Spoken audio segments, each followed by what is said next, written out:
All right, Amy. I think we're live. How are you? Welcome to the Conquering Everest podcast. Oh, thank you for having me. I'm very excited. I don't think I've actually done one of these live stream things before. Yeah, live stream. We gotta. No, there's no edits. I can edit the podcast, but it's all good because we're just human, and I haven't met a perfect human yet. So, well, I'll tell you what, Amy. Why don't we start off? I like to start off every show kind of the same way, and let's just have you, if you wouldn't mind, tell our listeners or watchers a little bit about yourself. Yeah, so I don't know if you hear from the accent, but I live in the UK. I live in Wales, actually, which is about 3 hours away from London. And I am a singer, presenter, and voiceover artist. And I've been a singer basically all of my life. I went into presenting about 10 years ago, and then I went into voiceovers about a year and a half ago. All right. What's that? That's me in a nutshell. Yeah. Well, let's. Of course, you're on Conquering Everest podcast, which means you've got a backstory, and I think everybody loves a good backstory. And we've had an opportunity to speak, but why don't we go back a little ways? You said you've always been a singer. What introduced you to your love of singing? I think it's my family. We've always been a musical family, and I've got two older sisters. And there's actually one of those, Monica, who's about 7.5 years older than me. And she entered me and my other sister, Millie, who's 2 years older than me, into a talent competition. And we did the audition, and I was only 6 years old, and I was small, and I was trying to reach the microphone. I say this because the girl before me, she was much taller than I was. So when I got to the stage, I didn't know how to put the mic stand down because that was the first time that I'd seen a microphone stand. And they just happened to, there was photographers there for the newspaper, and they just happened to take that. And that was my debut in the paper. And then the caption was dwarfed by the microphone. And I was like, oh. By the microphone. Nice. I know. So I think that was my first introduction to the stage and music. And then it just went on from there. I just started performing. Me and my sisters would perform together. We do charity events and talent competitions and things like that. And it just literally just excels from there. Okay. Sounds very cool. I wish my father sung, and he had a pretty good voice. I never inherited that. I don't know if singing can be taught, but I wish I could sing well. But I sing good enough to sing in the shower. That's about it.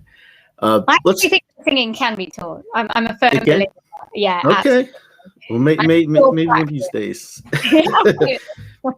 I remember when I was a kid in music class, we used to take music back in like elementary school or upper grade.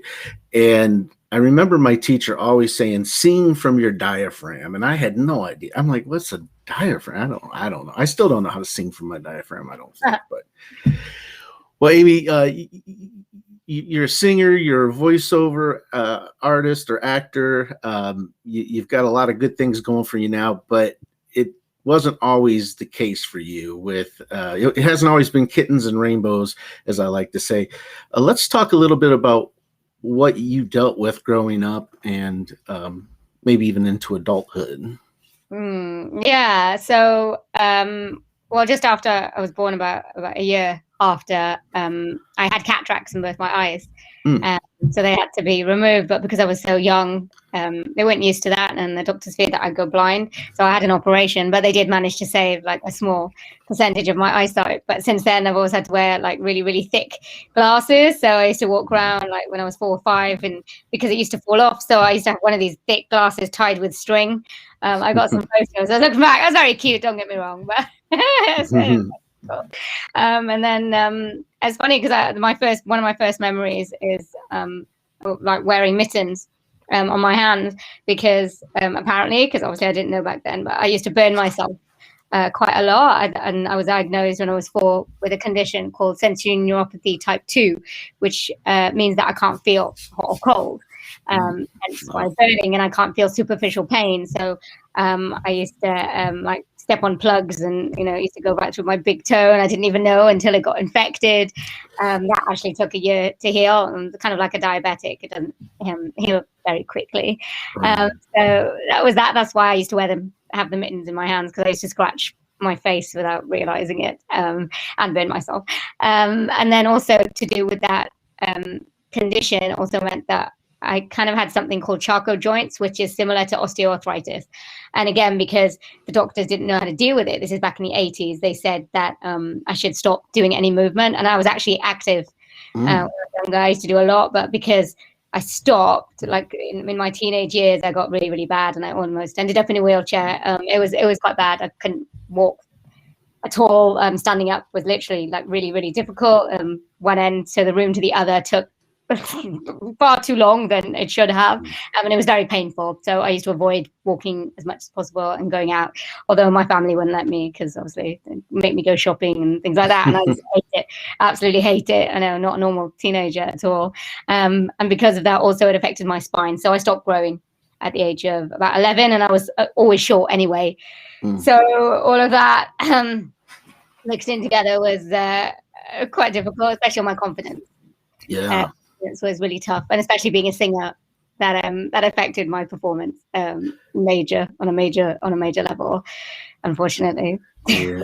Were you with the condition that where you had trouble moving around? Did that impact your ability to go to school, or I'm just wondering what was that like? If you were able to go to school, I know young kids can be insensitive sometimes without really realizing they're doing it. Was your disabilities, how did they impact you psychologically as a kid, or those around you?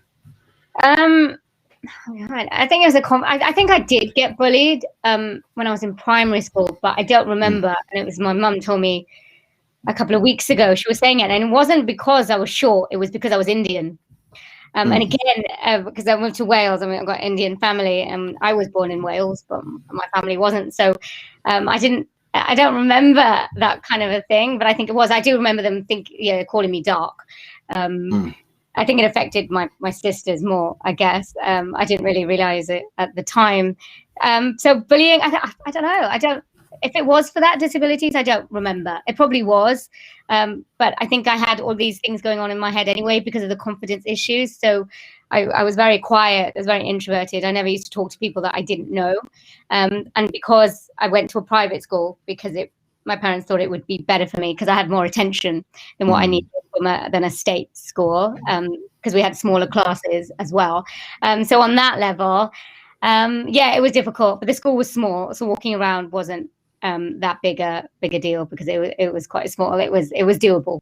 And then when I was 16, I kind of made myself. I wanted to come out of myself at that point, and then I made myself walk a lot, even though it was painful. But so up until that point, I think it was everything I did was accessible to what I could do. Okay, and so do you still today suffer from any of these? I mean, is it still? Are they still very much present in your life? They are. They're very much present. I can't see very well. Although I said there used to be thick glasses. Now my glasses have gone slightly thinner, and they're actually quite funky for the first time. And the sides of my frames are actually glow up in the dark. That actually my nephew pointed out. I didn't even know. I was like, oh, okay. That's actually kind of cool. The walking, it is. It's still. I mean, it's easier slightly, but I can't walk far before I start to get tired, so I have to take. It still does exist. And the feeling thing, actually, I think I just burnt myself. I can't see. I don't even know how I did it, and I was like, oh, okay, yeah. That's wild to think that you can't feel heat or cold. I mean, is it like that? Out of curiosity, is it like that out in the sunshine as well? You know, somebody stays out in the sun too long, they start to get sunburnt. Do you not feel that kind of warmth, or? That's the only warmth I do feel. Okay. I do feel when I start to get hot, but I like it, which is not good because I think maybe because of the cold, I feel the cold really easily, but the sun I love. So it can be a little bit. I get tanned quite easily. Literally, I have to go in the sun 5 minutes, and I've gone dark. And that's it. So you talked about having some insecurities as a child and as a teenager, and being, those pushed you into introversion, and you said you're really shy. So how did that go as far as your transition into adulthood? I think it's very easy for teenagers or younger to suffer from fears and insecurities because you're not, in my mind, you're not really mature enough to be able to always fight through that or build yourself up. So when did you have a transition period that you saw yourself coming out of that shell a little bit and getting more extroverted? Because you seem very extroverted. I'm an introvert as well. I'm an introverted. I say I'm an introverted extrovert because about 6 years ago when I started, or has it been 6 years? Been 5 years ago when I started getting out and speaking more. I find myself more and more extroverted than introverted, but I can only handle it in small doses. So what's that like for you, like today? I mean, are you still fairly quiet and reserved, or have you broken out? I can be. I think maybe like if I go somewhere, meet new people, get the lay of the land, so to speak. So I'm maybe I'm a bit quiet for like the first 5 or 10 minutes, but then when I kind of start to get to know people, I'm quite loud, I'm very talkative. I can talk to random people. I think people do like to take me along to random things because they know they can just stick me in a room and I will just chat to anyone. But that's something that I've had to learn. I wasn't always like that. So that has, and I think it was a progression, definitely a progression. I mean, I think going to a tertiary college, which is at 16, and meeting different types of people really helped. And then going to music college, again, really helped because then I wasn't very good at talking to guys until I got to music college. And then I got a lot of experience in that because I went to a jazz music college and it's very male dominated. So I did get practice in that area. And then just in jazz clubs, I used to hang out and I used to play poker. I was I really wanted to learn to play poker. So I found a pub that had a league and I kind of spent a year kind of not obsessively, but I loved doing it. And I actually won one tournament, which was really cool. So I was quite proud. Right. It's been a progression over the years, kind of learned to kind of get myself out there. So if the singing and the voiceover careers ever dry up, you could always go to the World Championship of Pokers, right, and win millions of dollars. I would imagine as a singer, being introverted, were you afraid of the stage, or because speaking from my personal experience, I used to be terrified of public speaking. Just if somebody would ask me, at my job, hey, we want you to give a presentation, I would start to get anxiety and I would just, stumble through the presentation. And then there came a time where I said, okay, enough is enough. I've got to get better at this. I want to be better than this. And I don't want my fears to hold me back. What are you comfortable on the stage? Because I know you've recorded music. You've got music. I listened to some of it. What was that like as far as being able to do the things you wanted to do, but having that, maybe those insecurities and fears still trailing you? Yeah, it's a funny one. I don't know how I did it. I was always nervous, talking about nervous, like overly nervous, but I shouldn't have been, but not. I guess the nerves are always good because it propels you. It means that you care about something, and mixed with excitement. So I think I got nervous. I used to get really nervous performing, but at the same time, I knew as soon as I would get on the stage and over the first 30 seconds, I knew that it would go, and then it would turn into excitement and really loving to perform. And I think maybe with every artist or musician or singer, they always say that they've got this fear inside of them, and then they get on the stage and it all kind of goes away. And I maybe that was it. But I think because when you do things so many times, you just know it's going to go okay. So even the thoughts leading up, it's like, oh my gosh, what's going to go wrong? And when you overthink things, and I always used to do that. That was my mistake. So I used to overthink things and then get up on the stage. I used to be extremely frightened. Yet I didn't let that put me off. I don't know why. Hence why I always did it. I think that's the only way that I can explain it. I guess yeah. Some of that may have been from you because you were exposed to music from an early age and getting on stage. I guess maybe in your mind with the insecurities and the fears that you did have, that wasn't impacted just because that was something that you not only loved and had passion for, but you had started at such a young age that it was just a comfortable place to be.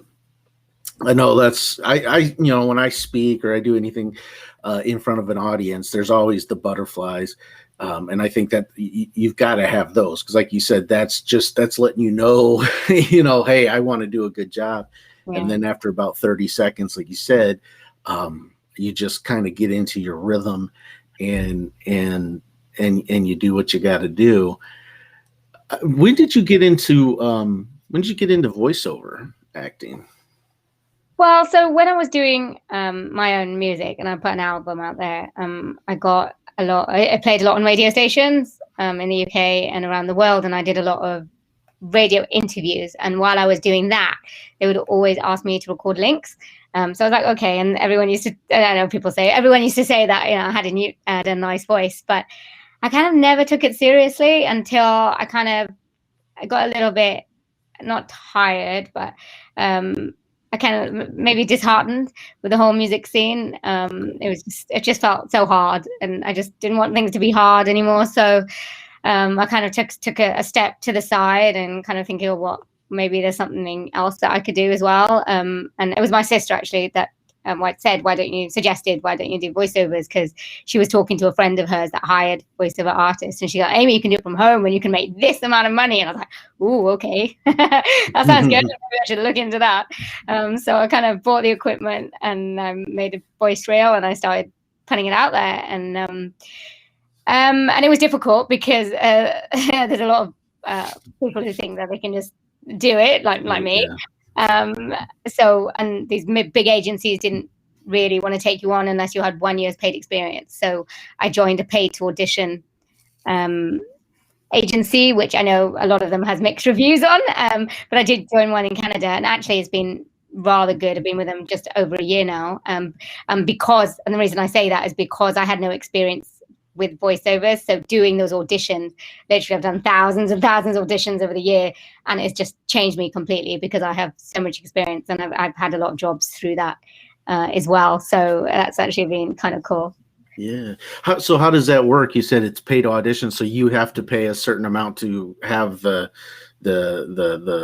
privilege to audition for somebody, or how's that work? What exactly are you paying for? Well, you're paying upfront fee for the year on the platform, and then you put in your details and they match jobs with you. So literally a day I'm doing like 15 to 20 auditions if I choose to. If I can't be bothered, I just won't, but there's a lot that come through. But so that's how it works. And then there's clients post auditions, and then you audition for it, you upload it, and then the client chooses whose audition that they like the best. And it's competitive, it's not easy. So I would prefer not to be on an agency. I would prefer just to be like doing it. People get to know me and want me to do their voiceover. That would be the ideal way of doing it. But it's been great to get experience for me. And how long have you been doing voiceovers now? Gosh, I started at the end of 2019. So it's a good time to do it. Yeah. Well, I think that's a great. I like how you said you just did it. You were introduced to it. It appealed to you, and even though you didn't know what you were, maybe you didn't really know what you were doing or how you were getting into it, you just did it. And I mean, that's how with this podcast, I had no idea what I was doing. I just started a podcast, and I think that's you hear that all the time. Just start where you are. And you'll learn through failure. And, and I would imagine, like you said, you did all these auditions. Well, I'm guessing you didn't get every spot that you auditioned for, and it was probably pretty disappointing, but you were able to craft your skill off of those. And then you said, so you've got the album out now. So did voiceover take you away from singing for a little bit, and then, it got reintroduced, like you say, hey, I haven't done this for a while, let me go out and get back into the singing world. When did you record your album? Well, I actually recorded that album like 10 years ago. Okay, so it's been out there a little while. Kind of in the past. I did then after that, I collaborated with a record label in New York, and we put out a jazz single. And then I wanted to move away from the jazz. So I think about 2016, I wrote like a world music one. I was feeling low at the time, and kind of come out of it. I came out of it, but that song in my mind came from that, and I think I emailed you that one. That was the one. And then after that, I wrote about a couple. I really got into country rock, so I thought, yeah, that's really cool. So I wrote a single, and then I always wanted to do a duet. So I always have these things in my mind, and I want to do every one of them. So I kind of put it on the list, and all the opportunities I get, and I had to look, see which ones I want to do, and I literally ticked them off. So I did always want to do a duet, and I got the chance. I met this amazing guitarist, and he said that he'd play on my single and also do the duet with me. So I was very, very blessed to be able to do that. So I did take a sidestep from the music, but I'm finding even with the voiceovers, I mean, somebody asked me to do a podcast intro and outro, and they wrote lyrics, and they had the backing track, and they didn't have a melody, so they wanted me to put the melody to it, so their podcast intro. So I ended up singing and making up a melody, which was really cool, because like, oh, I love doing this. So it kind of brought me back. So it's kind of all intertwining right now with everything that I've done. Okay. Very cool. It looks like some people are trying to get some free advertising on the chat window. They're trying to get some free advertising on the show, but I've never heard of bigfollows.com. If anybody's watching it, I'd say stay away from it. I don't know what it is, but so I like something you said there is you just had like this list, and it's kind of like your checklist, and you look at it and you're like, okay, what do I want to do today? And yeah. Are you, how are you are you a big goal setter, or do you just kind of go after life, with no inhibition? Yeah, it kind of started like that. I never really had any goals because everything that was going on, like with my day to day, it's not simple. I mean, every day can be different. So I never looked at it going, right, I'm going to have a goal to do this in 10 years. It was never like that when I was younger. So I had like little goals to do to maybe for the day or for the week. And I actually do that still. Obviously there's certain things that I want, don't get me wrong, in my head. So if I think I want to do something, I will write it down, and somehow I get the opportunity to do it. But I don't outwardly go, right, in 10 years I'm going to get married, or I'm going to own my own. Maybe I'd love to own a house, but I don't own a house. I'd love to own a house, but get a house or something. It's not something that I do. I think that maybe that takes away from living your life, because then everything becomes about getting that goal. And then I know from experience, if you don't achieve something by a certain age, you feel really down on yourself. And society as a whole, we just kind of tend to put these limitations that we are by a certain age to be married and a certain job and earn a certain amount of money. And well, what are the odds? A lot of us don't get that, and then we just get to that. And yeah, I don't think that's a good thing to do.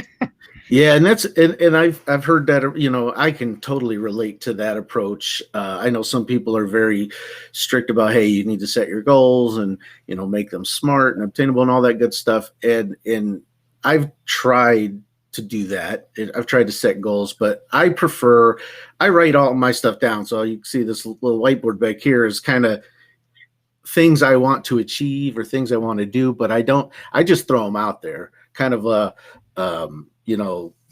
law of attraction type thing, where I'm just going to throw it out there, and I'm going to keep reminding myself of, these are my reasons of why I do what I do every day. I get up every day and I do the things I do. It's because I'm hoping, that in the future that I'm going to start accomplishing, or getting some of these things. When you think about law of attraction, have you heard of law of attraction? Do you believe in the law of attraction? What's your thoughts on that? I do. Again, my older sister, I think, maybe introduced me to it. I remember The Secret. Do you remember The Secret? Yeah. Gosh, a long time ago now, but it was the big thing, and everyone was getting into it. And there's like, pictures of a car, and you're going to put these thoughts out there, and you're going to get a car. And absolutely what you think about, absolutely 100%, you know, the thoughts that you put out there really do come to pass, and it doesn't matter if they're positive thoughts or if they're negative thoughts. And people don't, and that's the thing that people don't want to listen to, or maybe acknowledge that even the negative thoughts, that's us, you know, that's on us. Nobody, you know, the world is not blaming us for anything. You know, God isn't, you know, we haven't done anything bad. It's we put those thoughts out there, hence why they're happening to us. And I think since then mine has, I mean, I've tried to always be positive. It's not simple. Right. You know, you have your down days. You can't always be perky and happy and go, yeah, things are going to go my way, because certain things don't happen overnight, and then you get, you know, down, feeling it's not happening. And I think I've gone through great, yeah, this is happening to, no, this is not happening to, yes, this is happening, not, you know, kind of back and forth. But you know, you do know it is to do with the mind. So yeah. Yeah. I believe there's like this. It's kind of like the world or universe, or however big you want to go, is just a constant, like an infinite energy that just kind of pulses, and that's I do believe in the law of attraction. I may not always agree with everything, like they said in The Secret, or, you know, Think and Grow Rich by Napoleon Hill. I've read that book, and there's bits and pieces that I buy into. And then there's other pieces that I formulate my own opinion on. But I definitely do believe what you put out in the universe is you're sowing seeds that's gonna, you know, you're gonna reap what you sow. And so I think that, you know, that's why it's so important to know what you want to do and have those things in the back, you know, written down or in the back of your mind, just as a constant reminder of what you're working for. You had mentioned a little bit ago about having, you know, like some of this took a mental toll on you. Have you ever had any kind of long-term suffering from depression or anxiety? I would imagine that I'm just thinking, you know, with, you know, some disabilities that, you know, cause you not to be able to get up and move around like you want to. I feel like that would be, you know, something that would definitely weigh heavy on the emotions. Have you had any struggles like that, or have you been able to embrace, you know, who you are and just persevere through that? Well, yeah, obviously, no, it's not been easy, and that does take a toll mentally when you can't do things on a physical level, because the world is a physical place, and, you know, you want to do all these things, and the mind, then when you can't, the mind just has too much time to wander and wallow, and, you know, so yeah, no, it's been hard. I mean, the first teenage, especially being a teenager, and, you know, it was hard. So I guess I've suffered, been up and down. There's times when I remember, even in university, actually, I remember my second year was really bad. I think things were going just not my way. I don't know why. I think it was the first time that I experienced sexism, because again, it was a male dominated place, and there was a lot of that going on, and that was hard to cope. And because I was unique anyway, not even looking, but my voice is unique and I don't tend to blend in, and people didn't really want me to be singer in their band, even though I had a powerful voice, because it would detract from them. And they were men. No, boy, what can you do? And they didn't want the female to stand out. And so that used to depress me a lot. They didn't want me to be the singer in their band. And I was like, well, you know, then I used to take it personally. It was something to do with my voice, when it had nothing to do with, you know, my voice. So that the second year was, and my singing teacher, I didn't get on with her, and just, it was one. So I think my second year was really bad, and I didn't really want to go back, but my mother made me, because she was like, Amy, you're nearly finished. You just got 1 year left to do. And I was like, yes, okay. So, and actually my third year was the best year ever. So I'm glad that I went back and not let the whole of the second year just but Right. pull me away. And then I've had ups and downs, because coming back again, being a singer, is not easy. And again, I couldn't do a lot of things. So I did want to go to London. I wanted to do a lot of things that way, but I couldn't, just on practical reasons. And it was having to make the best of a situation that you can't control. So I think then, and it was funny because the thoughts, so everything. So as soon as I was like, all right, okay, I've got no choice. There's nothing I can do. And suddenly things started to happen. And I was here. I was in Swansea. I didn't leave Swansea. And yet people, musicians, were coming here. They were touring here. And I went into presenting. And you got people like Clint Eastwood's son coming here, Carl Eastwood, and I interviewed him. And then you people like one of the Rat Pack members, and he came to Swansea to play. And again, I got to interview him. So I just put the thoughts out there, and they were coming to me in Swansea, this little place that we have, rather than going to London or New York, and where there's a massive jazz scene. So I think I do actually believe that if you want something, it will come to you. It doesn't matter what is going on, or what struggles you're going through, or obstacles. If it can happen, and I've experienced that, and it's a funny thing. I always think how bizarre that actually is. That nobody would have thought, coming from a small city, that would actually happen. Right. So what do you do? Do you have any thinking about today in your life? I mean, how do you keep a positive mental attitude? Because I would have, if had we not spoken previously, I would have never guessed that you had issues with eyesight or physical issues. I would have never guessed any of that. So is there anything specific that you do just to wake up and make sure your mental game is on point for that day? Do you have any practices or routines that help you out? Or I really want to say yes. I want to say yes. I think I've loved to laugh. I've always, actually, even since I was young, and I've loved comedy. So I do watch a lot of comedy. I watch Friends like about 100 times a day. It's still really funny to me. But I do, when I'm getting ready, I do listen to music. I think that's my own ritual. I do put it on loud. I think that's the only thing that I do. I don't know what it is. I know I am I do come across as I am a positive person, and everybody says that. Whether I think also, I think it wasn't like a deliberate thing. That I think because when you go through like a lot, I was because I was quite rare, and so I had to go to the hospital a lot, back and forth, and kind of like treated like a lab rat, because they literally wanted to know what on earth was going on, because they'd never seen. I think there was like 5 of me in the country, and I don't know anybody like me who has sensory neuropathy type 2 at all. So if there is anybody out there, that would be amazing.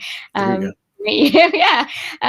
So I think from that point on, and then I think I kind of put a block, so I wouldn't feel kind of emotions, because it was so hard. So I think maybe when I get in front of people, it's just instinctive that I'm just a happy, positive person. It's just It's natural, because of all of that. I never let it. I don't like to affect other people. I think negativity on other people is draining, and I don't like it when it's done to me, and I wouldn't do it to anybody else. If I really, really am upset, obviously there's nothing I can do, but that is extreme. But as much as it's just instinctive. It's instinctive to me to not to bring all my stuff onto other people, I guess. Yeah. Well, and it sounds like you're probably, I think, what the impression that I'm getting is that you just surround yourself with stuff that you love, whether it's watching something on TV or listening to music.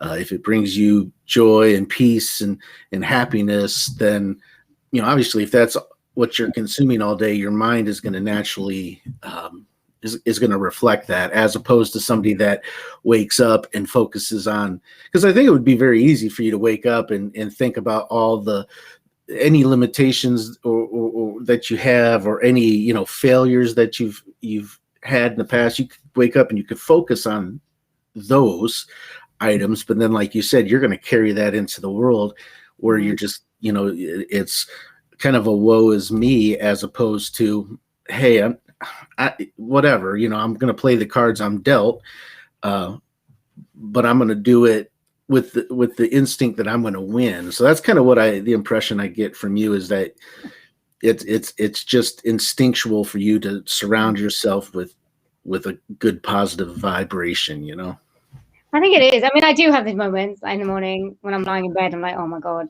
I don't want to do any of it. I mean, I do get those. I'm not lying. I do get those thoughts in my head, which I'm trying to dispel, so I don't have those thoughts, but it's been hard to do that. But then as soon as I get out of bed, then reality kind of kicks in, and then I'm not like that. So it's a strange one, really. I just don't carry. Yeah, you're right. I guess I don't tend to carry that then in the real. Right. Yeah. I think most of us, anybody listen to this, I bet you 9 out of 10 of us would agree that waking up in the morning is kind of like, oh, I got to get up and I got to. It's not so much that you regret, you're not wanting to face today. It's just you're comfortable. You're groggy. You just rather stay there and stay bundled up. So I think we all have that morning. Like, oh, okay, the day's here. Let's talk a little bit. So you talk about you've become a presenter. Let's talk about that a little bit. I mean, you're kind of like an MC for events, or what is that? Does that look like for you?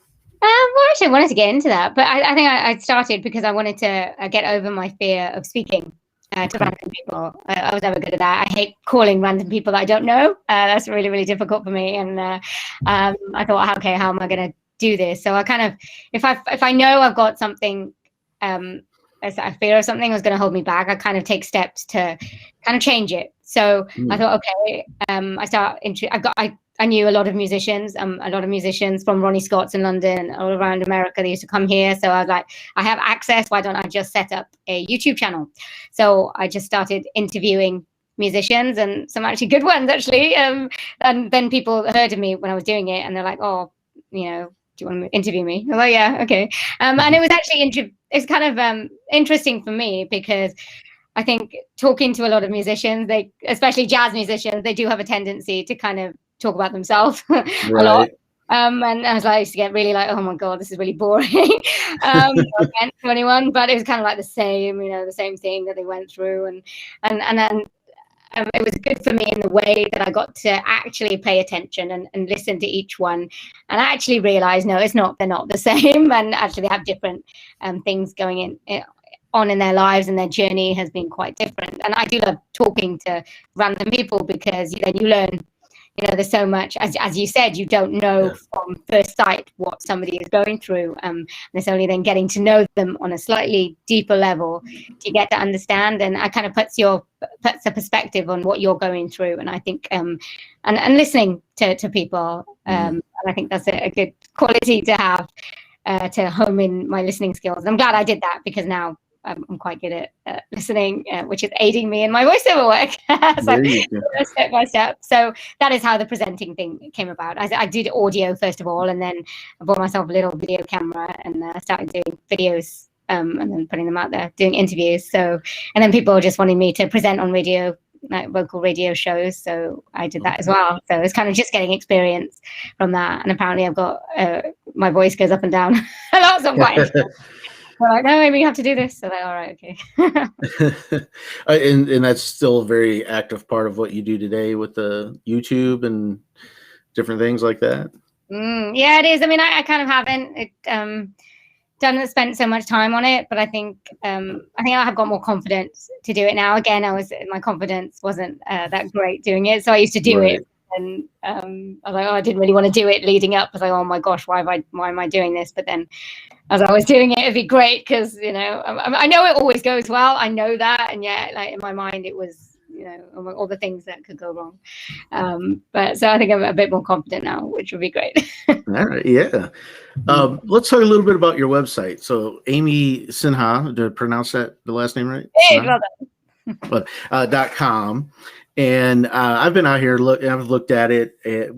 But let's share with the folks out there. So we'll make sure we have a link and everything in the description of the streams as well as the podcast. But somebody visits your website, what can they expect to find? All the voice samples that I do different styles of voices. I can also do character voices. So I do children's voices as well. I can put on a Welsh accent, so that is where I live. It's not my natural accent, but I can do a Welsh accent. I can do a general British accent, which is my normal voice. I can also do an RP voice, which is kind of like the Queen English kind of thing as well. I can also do an American accent, but that's for people who are not American. I'm going to do it right now. Oh man, yeah. So we might have to hear it though. I mean, yeah, it amazes. I mean, being American, when I watch actors and they sound American, and then I find out they're actually from the UK or something. I'm like, how? Because I'm like, how can you do that? How do you go from, British to American English? Because I can't, I guess it's just my own limitation of not being able to switch it up. But I find that intriguing how, and you're usually spot on. Oh no, well it's like it's the same, vice versa. So you know what? I never knew that Renee Zellweger, when she did Bridget Jones, wasn't English until I heard her speak, and now her American accent sounds weird to me because I think she has absolutely brilliant British accent, I have to say. And a lot of American, like who's the other one? She did Sliding Doors, tall, long hair, kind of quirky. I can't remember. Yeah, she was really good as well. She had put on a British accent. Yeah, I think I don't know. But I don't know if it. I'm not sure nowadays. It's maybe the best thing to do because I think people are looking for authentic. So most people say authentic British accent or authentic American accent. Then I won't even try it because. Right. So what else? Sorry, what else on my website? I forgot that. What else? So accents. My story. So my I call them Amy story. I'm adding to that. Also pictures from when I was like really, really 6 years old to kind of now. What else? My blog. I started a blog last month. Beginning of this month, so little stories that I'm just putting out there. It's just fun. You know what? It's just fun. It's a fun thing to do. Do you do any coaching as far as like singing or voice acting, or do you just strictly you're a performer? Well, I actually want to get into coaching. I have a lot of experience now, so that's something I'm going to add on.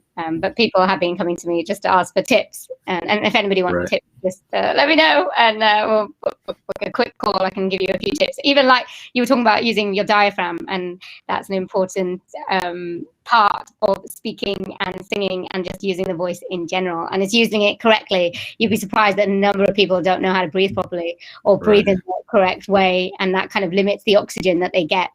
And then they get tired quite quickly, especially when they're walking, and they find speaking and walking difficult to do.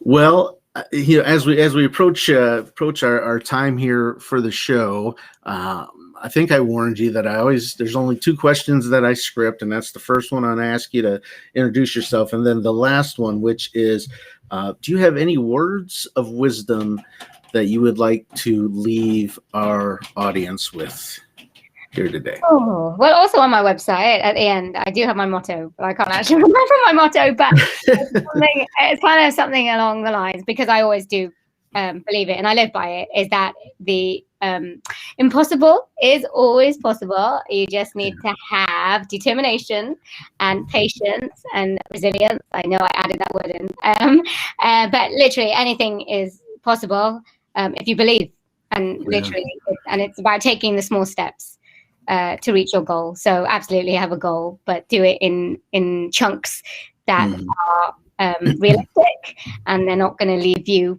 feeling like you're a failure because you didn't achieve them. So I would love to leave that with people, and that you're not alone, because the internet is such an amazing place, and especially during COVID, we found these ways of connecting.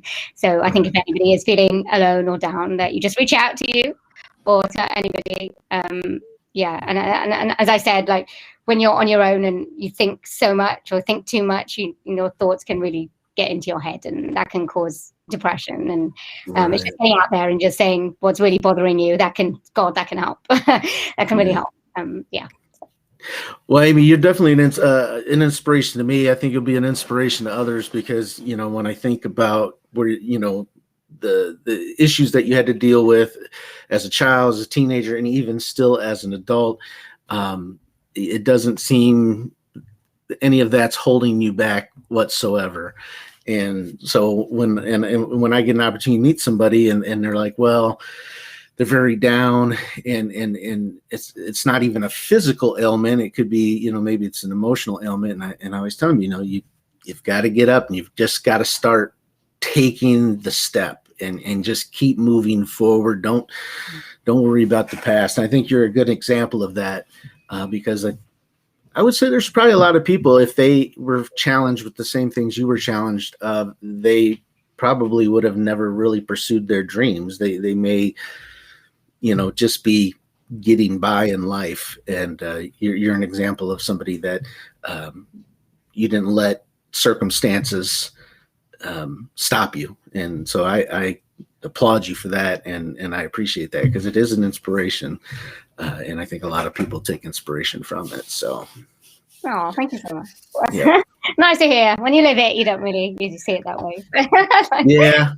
Yeah, it's and you're modest, so that I could definitely see that you don't really take credit for that, but it's definitely there. But well, if anybody, definitely check out your website. I'll include the link in the description below. And then I'm trying to look at this. Do you have social media? Can people find you on Instagram, Facebook? They can everywhere. Just type in my name, Amy Sinha voice, and you'll find probably everything. All right. Yeah. And I think I've got all your links as well. So we'll make sure we get those added. But well, it's been a pleasure having you on the show, Amy. And I've enjoyed talking to you and learning a little more about your story. And I think I've been on your website and I've listened to your voiceovers and your song. And I think you got a bright future ahead of you. So thank you very much. All right. Well, hang tight. We're going to talk offline, but I'm going to go ahead and end the live stream, and I'll be right back with you.